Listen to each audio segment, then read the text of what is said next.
Assalamualaikum dan hai semua. Selamat datang ke channel Cikgu Fadilah Asman. Pada hari ini saya ingin berkongsi berkaitan dengan teknik ataupun kaedah mencari tema, mencari fokus dalam rumusan. Okey, kamu kena ingat dalam rumusan kamu akan diberikan 2 bahan atau 3 bahan. Jadi, kesemua bahan ni ada fokusnya dan mempunyai tema yang sama. Tapi kita kena tahu juga bagaimana nak cari kata kunci tema dan kata kunci fokus. Itu sebab saya hari ni nak berkongsi dengan kamu semua berkaitan dengan teknik atau kaedah atau cara mencari tema dalam bahan dan juga fokus dalam bahan. Kita akan menggunakan teknik bacaan cat, tapi teknik bacaan cat ni ada ubah sikit lah. Maksudnya saya ubah sikit untuk sesuaikan bila kita menulis rumusan nanti. Baiklah, semoga video ini memberi manfaat kepada anda semua. Baik, anda semua boleh mengimbas QR code yang telah saya sediakan itu untuk sama-sama kita membaca petikan dan juga melihat kedua-dua bahan. Baik, anda juga boleh membaca beberapa perkara yang penting ketika menulis rumusan ni ya. Baik, semasa kamu membaca bahan satu iaitu petikan, kamu kena pastikan dalam bahan satu tu ada berapa fokus. Selalunya dalam bahan satu ada 1 fokus, tetapi boleh juga mengandungi 2 fokus. Okey? Manakala dalam bahan 2 pula boleh terdiri sama ada puisi atau grafik. Jadi, kita juga kena pastikan dalam bahan grafik ni ada fokus apa. Baik, kalau bahan 1 tadi kita jumpa contohlah ya, fokus pertamanya ialah punca. Dan fokus keduanya pula ialah langkah. Bermaknanya dalam petikan tadi dah ada 2 fokus. Tetapi kalau dalam bahan grafik ni ada fokus 1 iaitu punca, bermaknanya rumusan hari ni kita buat ni ada 2 fokus sahaja. Sama juga kalau kita tengok dalam bahan grafik ni ada fokus 2 sama dengan petikan, bermaknanya fokus dalam rumusan tu hanya ada 2 fokus saja, iaitu fokus 1-nya punca, fokus 2-nya langkah. Tetapi dalam bahan grafik ni kalau tak ada punca, tak ada langkah tetapi ada kesan, bermaknanya itu ialah fokus 3. Sebab dia dalam bahan grafik ni fokusnya tak sama dalam petikan. Okey? Jadi bermaksudnya pendahuluan tu kita kena buat pendahuluan 3 fokus. Jadi saya akan menggunakan teknik bacaan cat untuk kita menulis rumusan hari ini.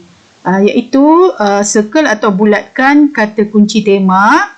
Kemudiannya kita akan highlight atau kita selak atau garisi fokus 1.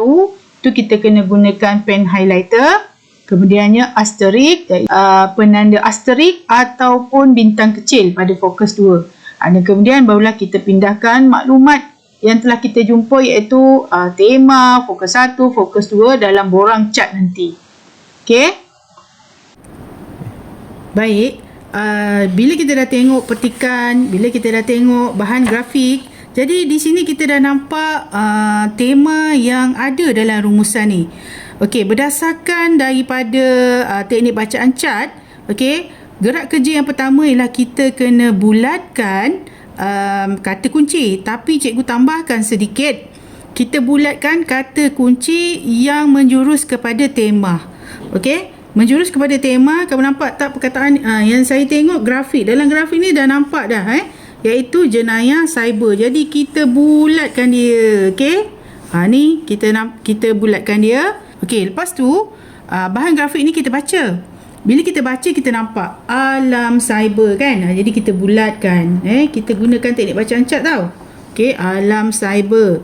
Kemudiannya kita tengok lagi ada tak perkataan cyber. Jenayah cyber. Okey, kemudiannya kita tengok lagi. Okey, ada lagi jenayah cyber. Semua kita bulatkan kata kunci ni. Kata kunci yang menggambarkan tema. Okey, kemudiannya kita tengok lagi, baca lagi. Sambil baca, sambil bulatkan ya. Okey, mana lagi? Mana lagi? Okey, jadi untuk perenggan pertama tak ada lagi dah. Kita jumpa yang itulah yang saya dah bulatkan ni. Kemudiannya kita tengok yang perenggan kedua. Okey, alam cyber. Okey, kemudiannya kita jumpa lagi apa lagi? Alam cyber. Kita jumpa lagi alam cyber. Penjenayah cyber. Okey. Memberikan lagi mengatasi jenayah cyber. Okey. Kemudiannya jenayah cyber. Kita jumpa lagi jenayah cyber ni, kan? Okey, jadi kita dah dapat dah. Maksudnya jenayah cyber. Okey. Jenayah cyber ialah tema untuk rumusan. Okey. Baik. Sebab kita dah bulatkan tema tadi, sekarang ni kita cari pula kata kunci atau fokus satu. Fokus satu kita tengok dulu dalam petikan. Okey. Dalam petikan ni kita baca mana fokus. Kita kena baca dulu daripada awal ni sehingga akhir. Okey, bila sampai akhir saya dah jumpa usaha. Usaha. Jadi apa yang perlu buat? Kalau ikut teknik bacaan chart, kita kena highlightkan ataupun gariskan kata kunci. Tapi saya tukar kata kunci tu kepada fokus satu. Jadi usaha. Okey, usaha ni ada tak lagi perkataan usaha di petikan ni? Saya tak nampak lagi perkataan usaha, tapi saya nampak perkataan-perkataan yang hampir atau yang sama dengan usaha. Okey, contoh kita tengok baik. Jadi kita terus carilah fokus satu tu. Okey, kat mana? Kata laluan mestilah. Nampak tak? Kata laluan mestilah sentiasa dilindungi. Supaya lebih selamat ni tak payah kita ambil. Sebab apa? Supaya ni dah menunjukkan huraian. Jadi cukuplah isi satu tu. Okey. Kemudiannya, pengguna jangan sesekali, tengok perkataan, jangan sesekali membuka email yang meragukan. Yang meragukan pun boleh. Sampai yang meragukan pun boleh. Okey, kemudiannya daripada pihak yang tidak dikenali ni ialah keterangan. Jadi kita ambil sajalah sampai meragukan. Okey, kemudiannya jika pengguna ingin juga membuka email berkenaan, pastikan tidak terus mengklik pautan yang disediakan. Yang disediakan kerana lazimnya transaksi rasmi dalam talian tidak akan menghantar email yang mempunyai pautan di dalamnya. Kerana lazimnya ni ialah huraian. Jadi kita tak payah ambil, kita ambil isi saja. Dan kemudiannya kita tengok lagi, sekiranya terdapat lampiran dihantar, kita disarankan agar apa? Agar membukanya setelah diimbas terlebih dahulu. Ini kita ambil semualah. Okey, jadi jangan lupalah kita kena apa? Kita kena tuliskan perkataan ni. Okey. Yang ini SU1. Kemudiannya yang ini SU2. Okey. Kemudiannya yang ini SU3. Lepas tu yang ni SU4. Jadi dalam perenggan pertama ni kita dah jumpa 4 fokus. Okey, 4 fokus iaitu fokusnya ialah tentang usaha. Usaha apa? Usaha mengekang jenayah cyber. Baik, kita sambung dalam perenggan yang kedua pula. Mana satu agaknya yang menunjukkan fokus satu. Okey, perkataan selain itu. Ingat, bila ada penanda wacana selain itu, di samping itu, kamu mesti dah tahu kan penanda wacana. Daripada penanda wacana ni kita tahu bahawa selepas penanda wacana ni ialah isi. Jadi, selain itu, pengguna hendaklah, nampak tak? Pengguna hendaklah berhati-hati apabila bersembang dengan orang yang tidak dikenali. Okey. Di alam cyber boleh kita ambil sampai situ pun boleh. Okey. Hal ini dikatakan demikian kerana, bila ada perkataan hal ini dikatakan demikian kerana, itu dah menunjukkan huraian. Jadi tak perlu kita tengok tak perlu kita tengok ataupun tak perlu kita baca pun boleh ya. Okey, seterusnya kita sambung lagi baca Kita juga diharapkan tidak mudah membuat janji temu. Nampak tak? Kita juga diharapkan, perkataan diharapkan ni pun ialah menunjukkan cara buat janji temu dengan kenalan di alam cyber. Janji temu dengan kenalan di alam cyber. Sampai situ. Okey. Sekiranya bersetuju bertemu, ini dah menunjukkan huraian menunjukkan huraian, jadi kita tak payahlah tak perlulah kita nak gariskan sebab itu bukan isi. Begitu juga kita jangan sesekali memberi kepercayaan. Kita jangan sesekali memberikan kepercayaan dengan mendedahkan maklumat peribadi. Sampai situ pun boleh. Kepada individu yang baru dikenali melalui internet. Okey. Sampai situ. Jadi kita kena ambil pen dan kita buat SU. SU tu maksudnya isi tersurat Okey. Jadi yang ni tadi dah 4, ini S5, S6, S7. Kita dah jumpa isi fokus 1, 7 dah. Okey. Seterusnya kita baca peringkat ketiga secara tuntasnya. Okey, baik. Bila ada perkataan kesimpulannya secara tuntasnya, ini menunjukkan bahawa peringkat ini peringkat kesimpulan, dan peringkat kesimpulan memang tak ada isi. Jadi perlu ke kita baca?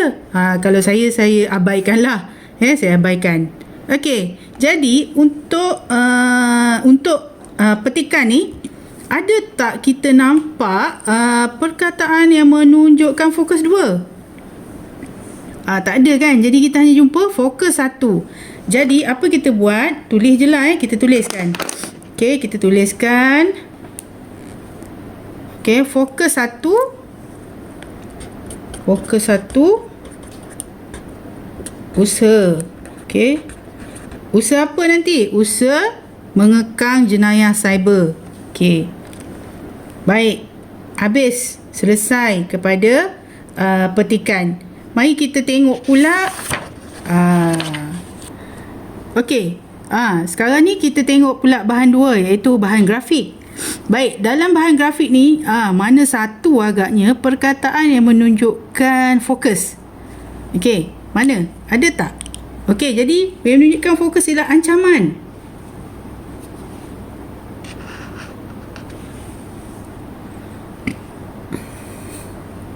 Baik. Bila katakan ancaman, bermaksudnya apa? Maksudnya apa? Bila ancaman tu maksudnya apa? Ancaman maksudnya ialah kesan lah. Kan? Kesan apa? Kesan jenayah cyber kepada keselamatan negara. Okey, jadi kesan jenayah cyber. Baik. Jadi apa kesan dia? Ancaman terhadap ekonomi. Okey. Kalau untuk isi fokus yang kedua, kita kena asterik dia. Kalau teknik bacaan cat, asterik pada isi sampingan, tapi kita ubah sikit, asterik ataupun tanda bintang kita letakkan pada fokus yang kedua. Okey. Jadi saya gunakan asterik lah saya gunakan asterik ni. Okey. Semua ni lah sampingan, okey, ataupun fokus kedua. Jadi bila fokus kedua ni kita dah tahu dah ancaman apa? Terhadap ekonomi, ancaman terhadap kedaulatan negara, ancaman terhadap sosial. Ini pun SU juga. Okey, SU juga. Tapi untuk fokus 2. Okey, SU1, SU2, SU3. Maksudnya untuk fokus 2, kita ada jumpa 3 isi. Okey. Kalau fokus 1 tadi kita jumpa 7 isi. Okey.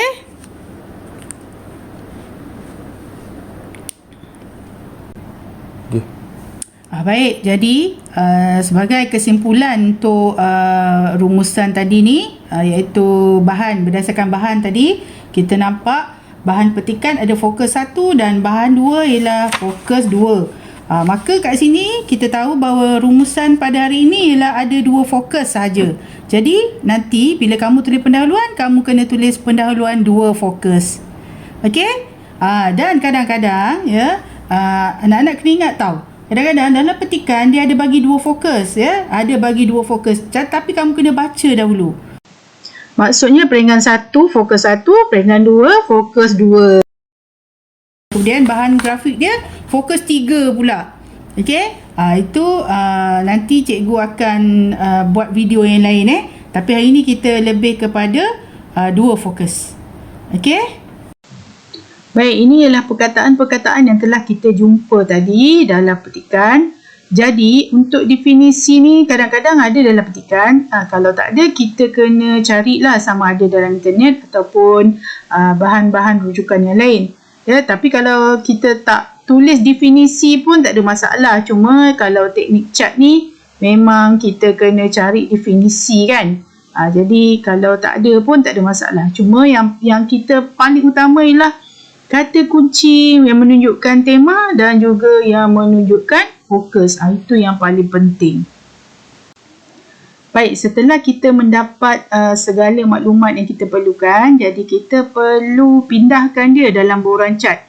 Okey, dalam borang cat ni maksudnya untuk tema tu ada jadi kita maksudnya apa saja yang kita dah jumpa tadi, yang kita dah highlight ialah fokus 1. Yang kita berikan asterik ialah untuk fokus 2. Kita pindahkan maklumat-maklumat tersebut ke dalam borang cat ni ya.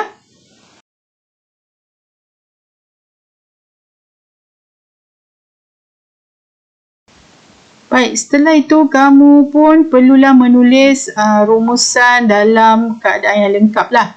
Tapi saya mengajar anak murid saya menulis rumusan ni dengan cara 3 peringgan. Tapi kalau cikgu kamu mengajar 4 peringgan ke 1 peringgan ke, kamu ikut sajalah cikgu kamu ya. Saya menulis 3 peringgan ni kerana ada pendahuluan, ada isi dan ada penutup. Jadi berstrukturlah saya rumusan tu ya.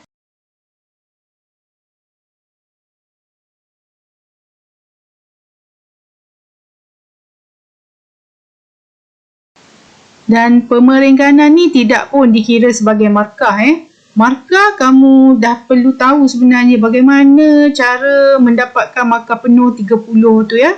Kamu perlu tahu dah. Okey?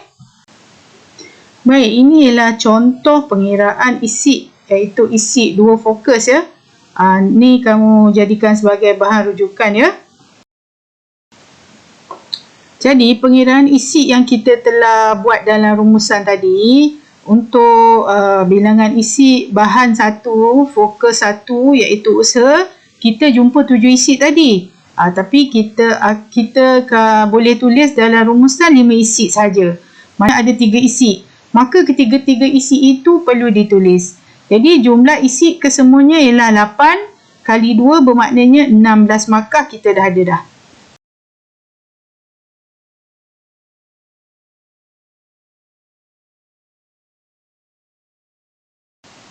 Baik, ini adalah cara-cara bagaimana nak mengira atau pengiraan untuk markah rumusan ya. Baik, manakala ini pula ialah rumusan yang lengkap ya. Tapi janganlah buat pendahuluan isi kesimpulan tu, jangan buat macam tu. Itu saya nak bagi sebagai contoh saja ya. Okey.